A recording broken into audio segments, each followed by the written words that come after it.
পবিত্র এবং মিশ্র পদার্থ সম্পর্কে জানার সময় আমাদের প্রথমে বুঝতে হবে কিভাবে এই দুটি পদার্থ আলাদা।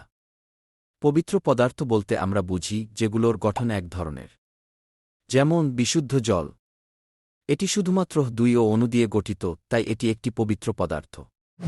এখন মিশ্র পদার্থের কথা বলি। মিশ্র পদার্থ হল যেগুলোর গঠন একাধিক উপাদান নিয়ে তৈরি, যেমন লবণ, পানি।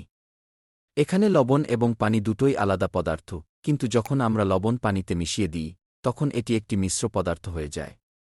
পবিত্র পদার্থের আরও উদাহরণ হল সোনা, রূপা এবং অক্সিজেন।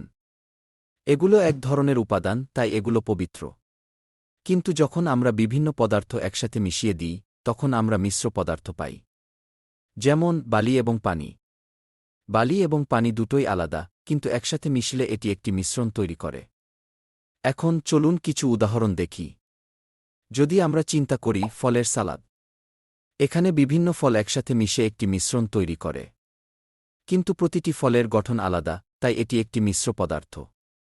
অন্যদিকে যদি আমরা চিন্তা করি দুধ, দুধ একটি পবিত্র পদার্থ নয়, কারণ এটি বিভিন্ন উপাদান নিয়ে গঠিত। দুধে পানি, চর্বি এবং প্রোটিন থাকে, তাই এটি একটি মিশ্র পদার্থ। এখন আমাদের চারপাশে অনেক মিশ্র পদার্থ রয়েছে, যেমন বায়ু। বায়ুতে অক্সিজেন, নাইট্রোজেন এবং অন্যান্য গ্যাস রয়েছে, তাই এটি একটি মিশ্র পদার্থ। এখন পবিত্র এবং মিশ্র পদার্থের মধ্যে পার্থক্য বোঝা খুবই গুরুত্বপূর্ণ, কারণ আমাদের দৈনন্দিন জীবনে এই পদার্থগুলোর ব্যবহার হয়। আমরা যখন রান্না করি তখন আমরা মিশ্র পদার্থ ব্যবহার করি, আর যখন আমরা বিশুদ্ধ কিছু চাই তখন আমরা পবিত্র পদার্থের দিকে যাই। সুতরাং পবিত্র এবং মিশ্র পদার্থের মধ্যে পার্থক্য বোঝা আমাদের জন্য খুবই গুরুত্বপূর্ণ।